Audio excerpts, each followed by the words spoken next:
ayat untuk dakwah itu apa, ingat? A'udzubillahi minasyaitonirrajim, ud'u ila sabili rabbika bil hikmah. Benar diterusno ci akeh wal mau'izatil hasanah wajadilhum billati hiya ahsan. Tolong diingat, Allah tidak menyarankan ud'u ila sabili rabbika bil haqqi atau bil khairi atau bil ma'rufi au ayyi syai'in akhar, walakin ud'u ila sabili rabbika bil hikmah. Apa hikmah itu? Nek sampean sekolah barat, sekolah di kutha ya, itu sing ditoloki pinter. Ya apa enggak? Beliau tadi mengatakan pinter tapi ndak kon ngerusak, kon akhlakmu elek, mending mendo tapi apik, idek karo Gusti Allah, ngono ya. Tadi masuk Pacitan saya ada baca gede banget mensana incorpore sano. Menurut Anda logis ndak ini? Di dalam badan yang sehat terdapat jiwa yang sehat. Niki masuk akal mboten, makul ora. Koruptor sehat agak awake.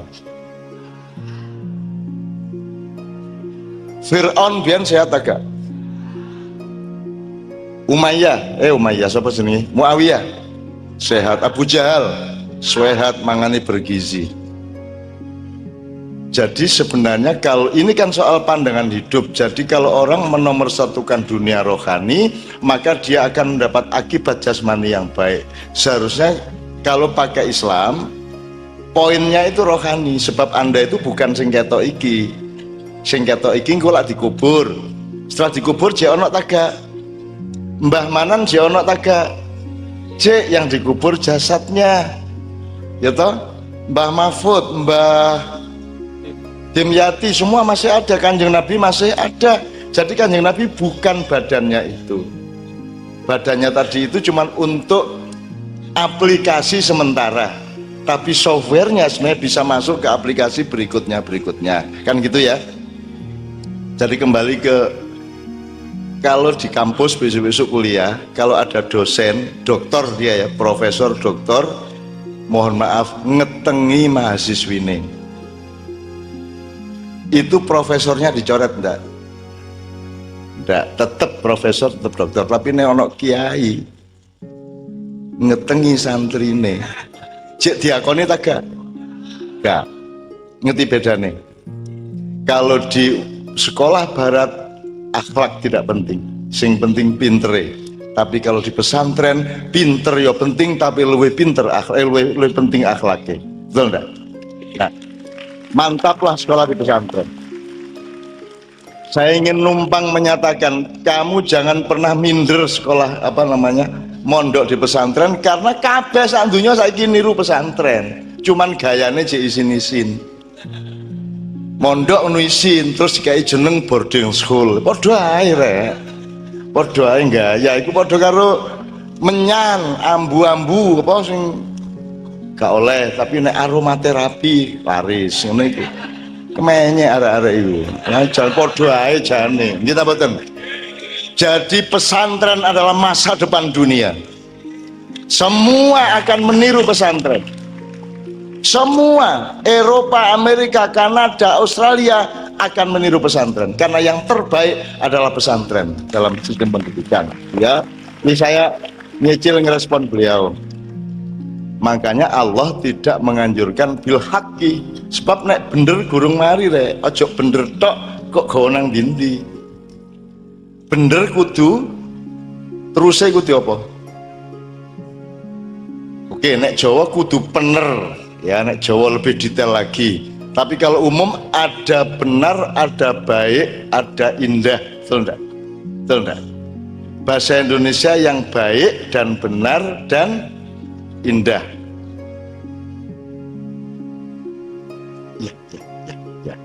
Ya, tepuk tangan untuk beliau. Alhamdulillah beliau bisa menghadiri, meskipun harus segera ke Surabaya karena ada tugas. Itu bedanya pemegang pedang dengan pisau seperti Anda ini. Beliau harus siap setiap saat diperintah oleh negara dan pemerintah untuk menjalankan tugas yang mungkin mendadak, gitu ya. Bismillah, kita teruskan sedikit, tak singkat. Nek bener tok gurung cukup rek, gurung cukup. Aku takon ya, aku ini berkali-kali saya takon. Waktu kecil tanya sama ibu, bu, dulu saya keluarnya lewat mana? Ibu jawabnya gimana waktu itu?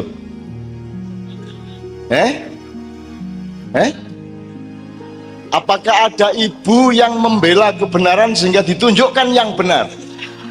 Kan tidak. Jadi bener gorong mari kudu kok terus ono syarat berikutnya kudu api, betul enggak? Kudu api. Misalnya ono arek pesantren kok pendek dewe, liyane rada dukur, terus ndek nang ndi ndek itu kan? Bahasa Arabnya pendek apa kosir? Kosir, nanti sir. Kok kosir jenengku Karjo kok kosir? Kosir artinya pendek, orangnya pendek. Itu bener nggak dia pendek? Tapi baik enggak? Jadi bener harus baik. Itu pun belum selesai.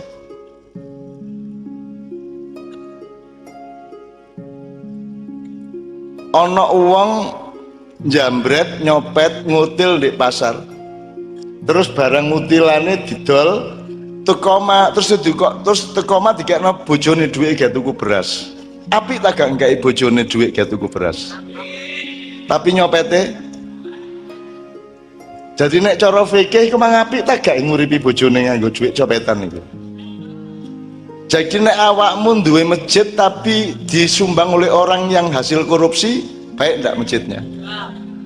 Nah, jadi tolong ya dipikir bahwa bener tok ndak cukup, baik tok ndak cukup, ada yang lebih tinggi yaitu bil hikmah. Jadi bener silahkan, baik silahkan, tapi metune nang wong liya, pemerintah kepada rakyatnya, rakyat kepada pemerintahnya, wong tua nang anake nang wong tuane, guru kepada muridnya, murid kepada gurunya, santri kepada ustadznya, ustadz kepada santrinya. Tidak cukup baik dan benar, tapi harus bijaksana. Hikmah itu artinya kebijaksanaan. Jadi keluarnya sosialisasi harus bijaksana, ngono ya, ya. Jadi kita nyantri ini untuk belajar bijaksana karena di sini lengkap, diajari bener juga, diajari pinter juga, tapi diajari apik juga. Maka hasilnya adalah kebijaksanaan, gitu ya. Oke. Beliau tadi kan ngendiko tentang seneng-seneng sing disenengi Gusti Allah. Sekarang kalau kita ngomong negara, Bapak, Ibu, anak-anakku semua, kalau bahasa Jawa kan apa? Gemah ripah loh jinawi toto tentrem kerto raharjo. Ini sudah cukup belum? Fir'aun dulu gemah ripah loh jinawi toto tentrem kerto raharjo, tidak pernah ada bangkrut kerajaannya Fir'aun. Bahkan sampai sekarang masih menghidupi orang Mesir dengan piramid-piramidnya dan fonik-foniknya. Kalau cuman gemah ripah loh jinawi totontrem kertaro harjo tidak cukup. Maka Islam menyimpulkan sangat simpel, sangat sederhana. Baldatun thayyibatun itu sudah merangkum gemah ripah loh jinawi sama totontrem kertaro harjo. Tapi Islam memberi batas lagi, memberi cita-cita lagi, warobun gofur. Untuk apa kita makmur tapi Allah tidak memaafkan? Untuk kalau dimaafkan berarti dapat ridho, betul enggak? Jadi nomor satu ridhonya apa kayanya? Nomor satu dapat ridho dari Allah apa sukses hidup di dunia? Sukseslah tapi yang diridhoi Allah. Nah saiki rodok gak gampang loh ya, awakmu kudu sinau mulai saiki bahwa Anda harus sukses, harus maju, harus profesional, harus bercita-cita tinggi, tapi tetap harus dalam ridho Allah. Untuk apa? Menjadi apa-apa tapi tidak diridhoi Allah, gitu ya. Oke, ini contoh aja. Supaya ini tidak berkepanjangan, ini saya sedang merespon Gus Fuad ya, supaya menjadi ilmu bersama-sama. Saiki aku kembali ke sholawat nariyah. Kita pelajari beberapa. Sholawat nariyah itu diciptakan atau dikarang ketika masih ada Rasulullah atau sesudah Rasulullah wafat? Tenan, sapa sing menciptakan? Ayo, anak-anakku sing wedok, ayo. Selawat Nariyah itu diciptakan oleh Syekh At-Tunisi dari daerah Afrika Utara karena cintanya kepada Rasulullah dan dibawa ke Madinah untuk dilantunkan di depan Rasulullah. Jadi selawat Nariyah itu sudah ada sejak Rasulullah masih hidup, masih sugeng. Bahkan pengarangnya ini kemudian matur Kanjeng Nabi, saya tadi malam membaca selawat ini 4444 kali. Terus dia minta kepada Rasulullah, bolehkah saya minta satu hal saja kepada Rasulullah? Saya sudah mencoba membacanya 4444 kali ya. Terus Rasulullah, ya wis kowe njaluk apa? Kata si Syekh tadi mengatakan, mbok saya diizinkan menjadi bagian dari kloter pertama masuk surga. Akhirnya Kanjeng Nabi kondo, ya wis insyaallah tak usah kan gitu. Jadi nek kowe Anda ingin masuk surga pertama baca selawat Nariyah 4440 kali ya sampai ketiduran, besoknya tidak sekolah. Wes gak opus pokoknya saikhlasmu ya, sembarangku ya gak usah dihitung-hitung, nek iso ya saikhlasmu sak kuatmu. Timbangane kok terus no tapi hatimu wis gak ikhlas nanti gak ada gunanya juga gitu ya. Oke, itu selawat Nariyah. Teman-teman sekalian, anak-anakku sekalian, saya ingin ada beberapa teman anak-anak saya yang menjawab singkat aja. Mikrofonnya kita siapkan di depan. Kenapa sih kok selawatan? Coba jawab singkat aja supaya kita ingat-ingat. Siapa? Angkat tangan. Siapa? Supaya saya tidak ngajarin. Yang bagus itu adalah Anda mencari, bukan saya memberi, gitu ya. Pendidikan itu bukan memberi, pendidikan itu mencari, bertanya, menggali. Ayo silakan, nama siapa, kelas berapa, aslinya dari mana, gitu ya. Betul. Berdiri supaya kelihatan di kamera. Ya, sip. Tangan, ya. Assalamualaikum warahmatullahi wabarakatuh. Nama saya Ahmad Toha dari Sumatera, dari Aceh, kelas 3 Aliyah. Dari Aceh. Iya, dari Aceh. Masya Allah, Aceh ya. Rezeki. Gini sih sebelumnya ya teman-teman sekalian, kalau ada ini Pacitan dari Jogja jangel ya karu-karuan, termasuk aduh karuan. Nek ono uang teko Aceh nyantri sampai Pacitan pojokin dunya keleke alam semesta ya toh, itu apa meneh nek gak ancane temenan oleh kepengin nyantri. Tak dongakno memiliki mewarisi sifatnya Rasulullah, siddiq, amanah, tabligh, amin. fatona. Yo silakan. Apa sebabnya kita selawatan? Karena cinta. Oke, karena cinta. Benar tersebut. Loh, nanti dulu. Kan ada, cinta kita kan ada koma. Dan nanti sama istrimu juga selawatan. Kenapa? Apa akibatnya kalau kita selawatan? Kita mencintai Nabi Muhammad, terus kita selawatan, terus supaya apa?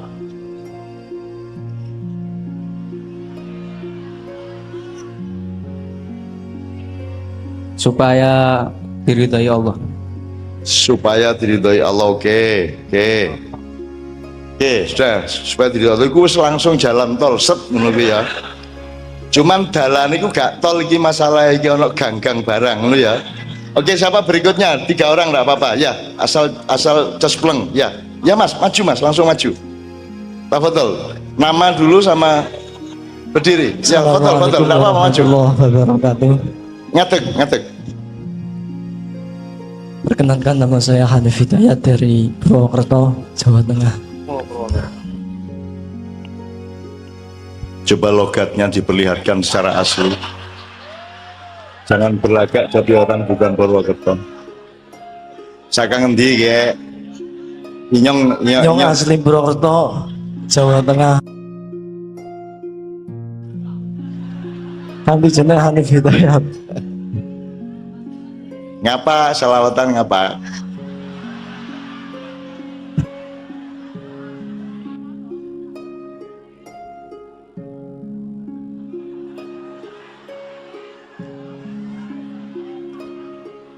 Adalah rasa cinta yang mana dengan rasa itu dapat kita eksplorasikan di setiap langkah hidup kita, setiap langkah kita untuk menuju kehakikian kebenaran yang mana agar menjadi Oke. Ya, ngerti. Oke. Sekarang gini, saya tidak ngasih tahu tapi membukakan kemungkinan. Kita kan juga cinta sama Nabi Ibrahim, kita juga cinta sama Nabi Isa, Nabi Musa, Nabi Adam, cinta sama Bung Karno, ya toh? Cinta sama macam-macam. Kenapa kalau sholawatan karena cinta kepada Rasulullah menjadi khusus? Di dalam hati terdapat laulaka lima khuliqatil afwan. Ya, oke. Oke. Oke, saya tidak akan membantah supaya nanti lengkap, baru nanti kalau kurang dikit kita tambahin, tidak apa-apa ya. Jadi belajar itu Anda itu muridun min ayyi kalamin. Aroda yuridu wahu irodatan wahwa muridan wadaka murad. Ya, jadi murid adalah orang yang menghendaki ilmu.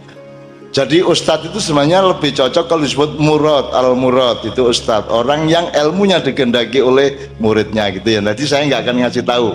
Oke, pokoknya ini tadi jawabannya sama dengan yang pertama, tetapi lebih indah dan lebih melodis. Ya.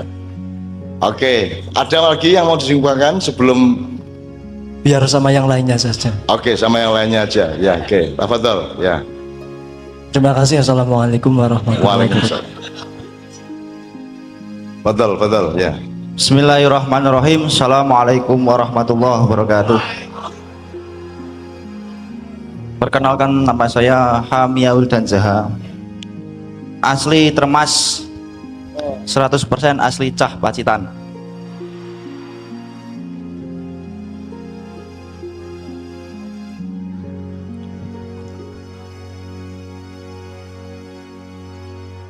Saya tidak sekolah, sudah tidak sekolah Pak, alumni 2017. Mengapa, tadi pertanyaannya, mengapa kita cinta kepada sholawat kepada Rasulullah? Yang pertama yaitu saya menjawab tentang cinta. Dan itu cinta yang bagaimana? Cinta yang menumbuhkan kemesraan.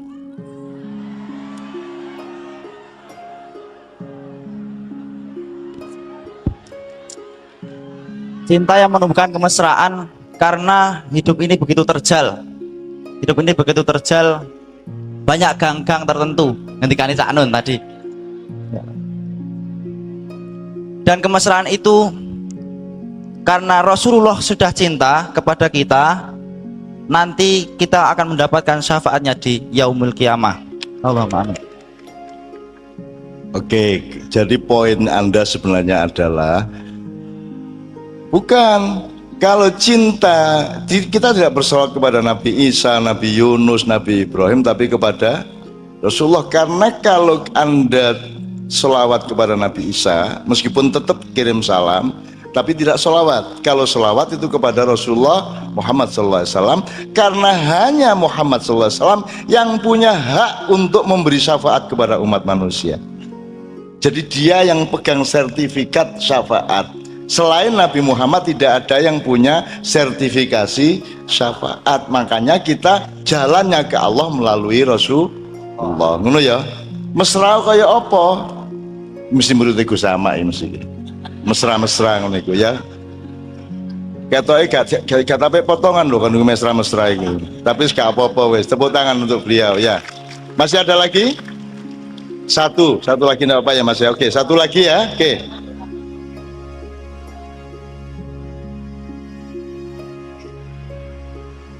Assalamualaikum warahmatullahi wabarakatuh. Perkenalkan nama saya Teguh Purnomo dari kota Purwokerto.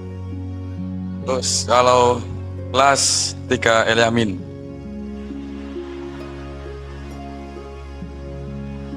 Kalau menurut saya, Cak, menurut saya itu kalau kami itu berselawat berarti rasa syukur kita kepada Kanjeng Nabi. Karena melalui Kanjeng Nabi kita bisa mengerti tentang adanya akhlak, tentang terus syariatnya yang bawa Kanjeng Nabi yang tegak.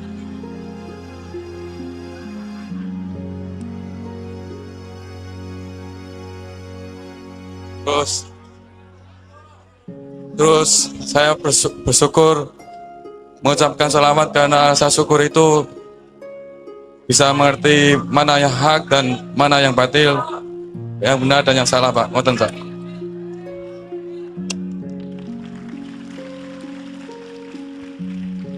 Jadi kan ini loh, Rek, kan harus SKP itu harus ada desain atau petanya, ya. Jadi kalau ke Surabaya dari sini lewat mana? Ponorogo, Madiun, Surabaya, atau kalau mau lewat Tulungagung, Malang, Surabaya. Nah, ini Allah, ini kita. Kalau Anda langsung sama Allah, apa yang bisa Anda andalkan? Opo kon sembayangmu ya gurung karuan, posomu ya gurung karuan, kan gitu. Kalau Anda menghadap Allah itu sing bondo apa kon karcismu iku apa?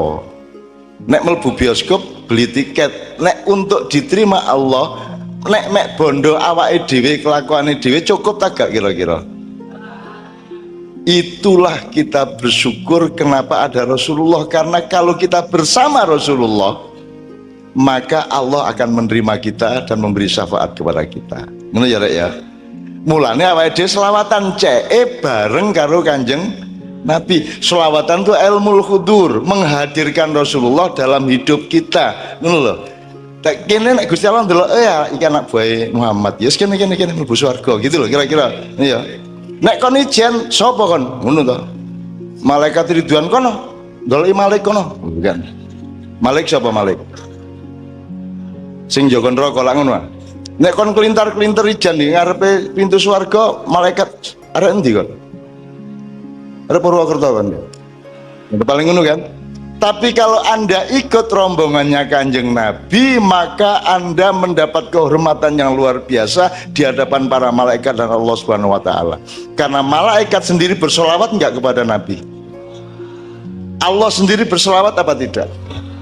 Allah nyuruh sholat, Allah tidak sholat. Allah nyuruh haji, Allah tidak perlu haji. Allah nyuruh zakat, Allah tidak perlu zakat. Allah nyuruh puasa, Allah tidak perlu puasa Ramadan. Tapi Allah menyuruh sholawat dengan terlebih dahulu Allah sendiri memberi contoh dan menselawati Rasulullah SAW. Innallaha wa malaikatahu yusholluna ala nabi. Jadi Allah dewe meraktekno sik kait ya ayyuhalladzina amanu shollu alaihi wasallimu taslima. Allahumma sholli wa sallim wa barik alaihi wa ala alihi. Pak Muzamil tolong tambahin. Ini mengharukan ya, arek, mengharukan. Bayangno arek si umur saune wis kemesraan. Wis ngono omonge top ya. Padahal wong saiki lah ya apa carane duwe motor. Ngono to? Ya apa carane golek oplosan.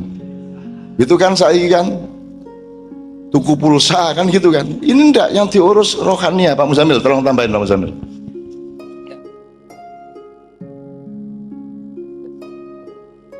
Oh ya, ini luar biasa teman-teman, ini sudah makomnya sudah makom cinta. Dan makom cinta ini sudah makom yang sangat tinggi gitu ya. Maka jawabnya tadi kan sudah tidak pamrih lagi.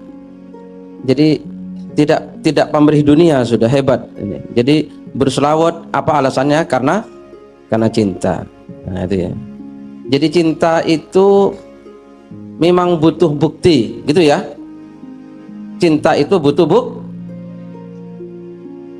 Jadi malam ini termasuk kita memperingati Maulid Nabi Muhammad SAW, ini sebagai salah satu bukti cinta. Ya apa enggak?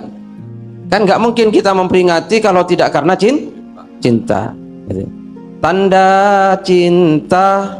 Nah itu ya. Itu rasa cinta gitu ya. Nah, gini, tanda cinta itu satu, ingat ya, satu ingat. Jadi orang kalau punya cinta mesti selalu ingat kepada yang dicintai. Nah, peringatan Maulid Nabi itu berasal dari kata apa? Peringatan dari kata ingat. Ya. Jadi peringatan itu kata ingat, terus muncul peringatan. Tadi saya katakan tanda cinta itu satu ingat. Ya. Nah sekarang saya katakan, kan sekarang banyak serangan-serangan. Maulid Nabi itu ada yang menyebut bid'ah, ya apa enggak? Maulid Nabi itu bid'ah, Maulid Nabi itu enggak ada tuntunannya. Kira-kira menurut sampean bagaimana? Apa?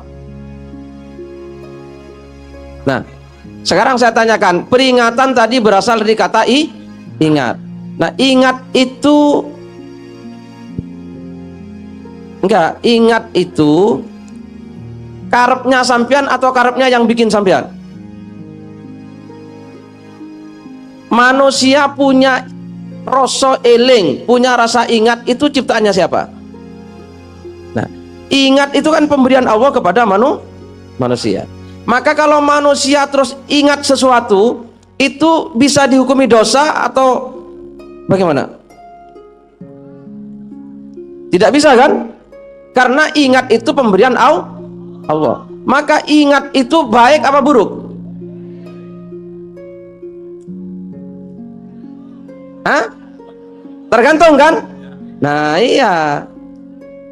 Jadi ingatnya sendiri itu hukumnya apakah itu baik atau tergantung apanya? Hah? Hah? Tergantung yang betul. Masa?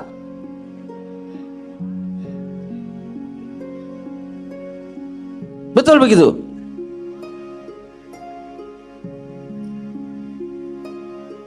Baik, jadi ingat itu bisa baik atau buruk tergantung apa?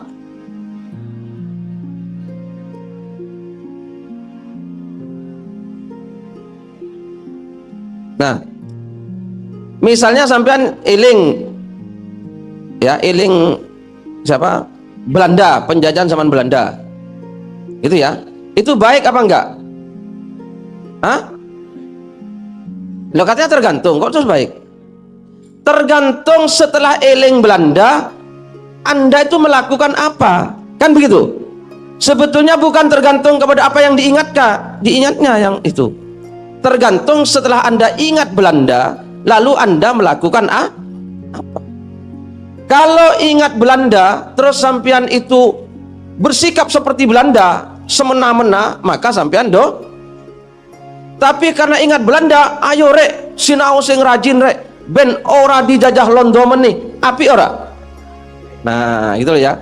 Maka kalau ada orang ingat Kanjeng Nabi, nah, bisa disebut bid'ah atau enggak ingatnya?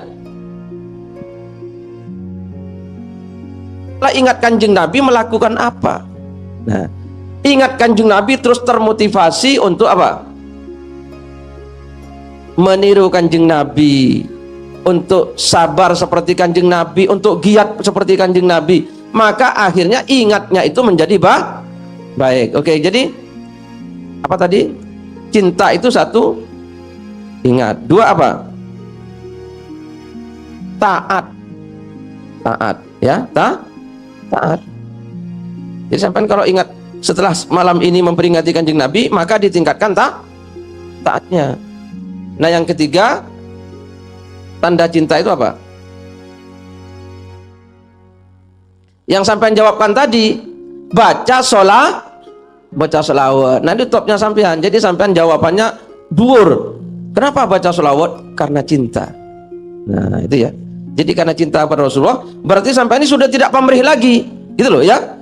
Sudah tidak ingin apa-apa, betul-betul sholawatnya itu karena cinta. Itu sudah top.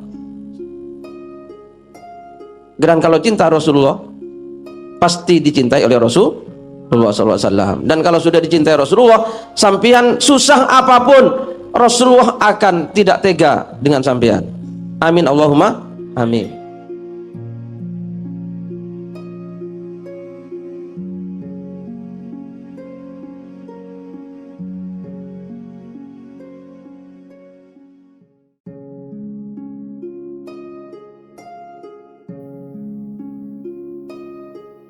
Assalamualaikum warahmatullahi wabarakatuh. Untukmu yang masih labil dalam menjalani hidup,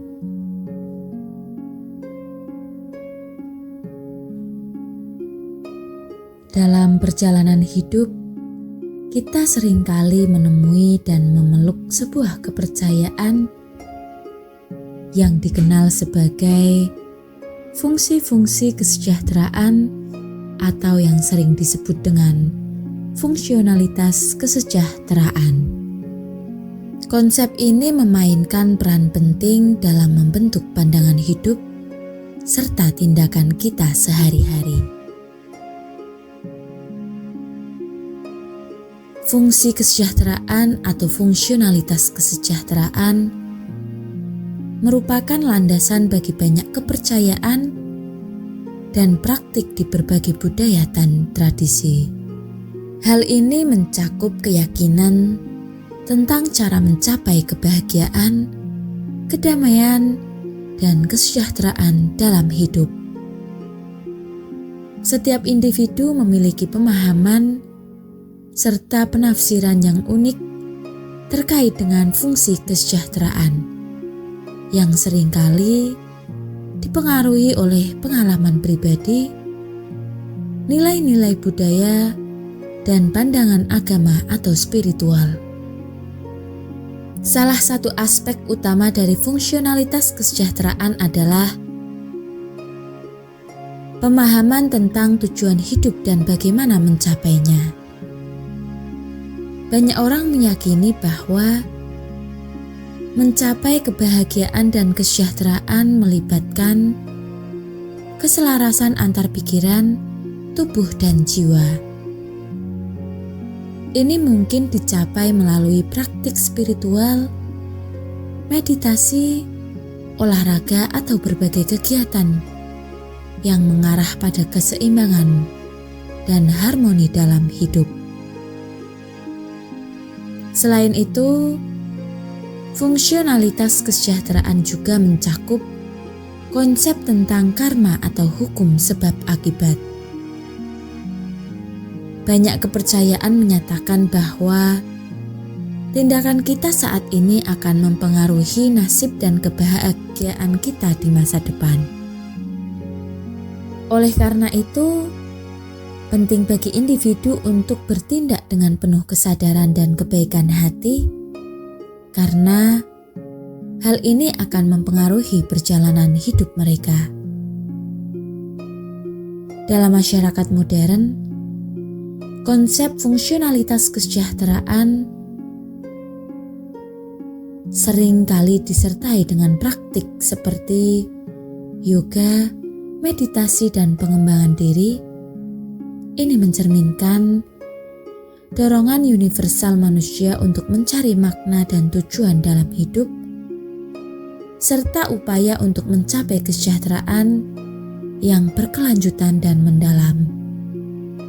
Namun penting untuk diingat bahwa pemahaman tentang fungsionalitas kesejahteraan dapat bervariasi secara signifikan antara individu dan kelompok. Apa yang mungkin merupakan jalan menuju kebahagiaan bagi satu orang, mungkin tidak sama bagi yang lain. Oleh karena itu, penting untuk menghargai keragaman dalam keyakinan dan praktik, sambil tetap terbuka terhadap pemahaman yang berbeda-beda. Secara keseluruhan, fungsionalitas kesejahteraan memainkan peran yang sangat penting dalam kehidupan manusia. Ini tidak hanya mempengaruhi cara kita memandang dunia dan tindakan kita sehari-hari, tetapi juga merupakan landasan bagi pencarian makna dan tujuan dalam hidup. Dengan memahami konsep ini, secara lebih mendalam kita dapat mengembangkan kesejahteraan yang lebih baik bagi diri sendiri dan masyarakat secara keseluruhan. Pada dasarnya, fungsi kesesuaian mengukur jarak antara apa yang diharapkan atau diinginkan dengan apa yang sebenarnya terjadi atau terrealisasikan. Hal ini memungkinkan untuk mengevaluasi sejauh mana sesuatu solusi atau rencana berhasil dalam mencapai tujuan yang telah ditetapkan. Semakin kecil jarak antara harapan dan realisasi, semakin besar kesesuaian atau keberhasilan solusi tersebut. Gambaran yang kuat tentang bagaimana kita kadang-kadang dapat terjebak dalam keinginan atau ekspektasi kita sendiri, bahkan sampai pada titik di mana kita mengorbankan integritas atau nilai-nilai kita sendiri hanya untuk memenuhi harapan orang lain. Ilustri tentang pentingnya memahami dan menghargai diri sendiri serta mempertimbangkan kesesuaian fungsionalitas dengan nilai-nilai dan tujuan yang autentik bagi kita.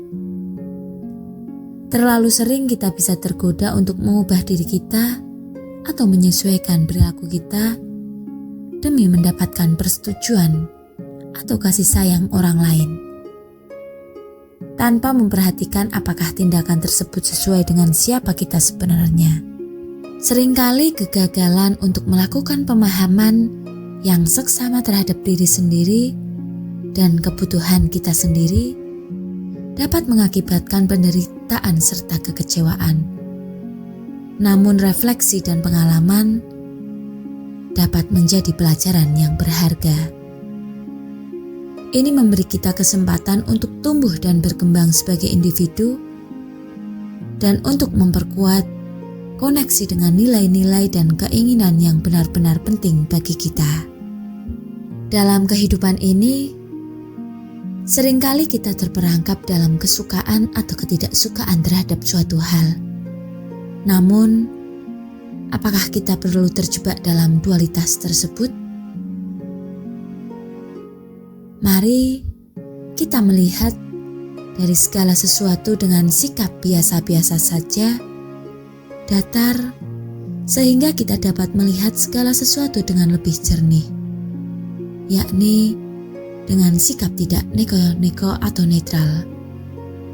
Mengadopsi sikap ini bukanlah sesuatu yang datang dengan mudah, namun sikap ini memungkinkan kita untuk menghadapi dunia dengan lebih objektif tanpa terpengaruh oleh prasangka pribadi. Penting untuk selalu mengupdate anggapan kita dari waktu ke waktu. Hal ini berarti kita perlu bersikap terbuka terhadap informasi baru dan berani mengubah pandangan kita ketika ada bukti yang menunjukkan perlunya perubahan. Sikap ini memerlukan ketekunan dan ketelitian, terutama dalam mengelola anggapan kita agar tetap relevan dengan realitas yang terus berubah. Dengan mengadopsi sikap netral, terbuka terhadap perubahan, dan bijaksana dalam membedakan antara hipotesis dengan kesimpulan, kita dapat melihat dunia dengan lebih jernih dan objektif. Dengan demikian, kita dapat menghadapi setiap situasi dengan lebih bijak dan efektif tanpa terjebak dalam prasangka atau kesimpulan yang tidak tepat. Sekian yang dapat kami sampaikan. Wassalamualaikum warahmatullahi wabarakatuh.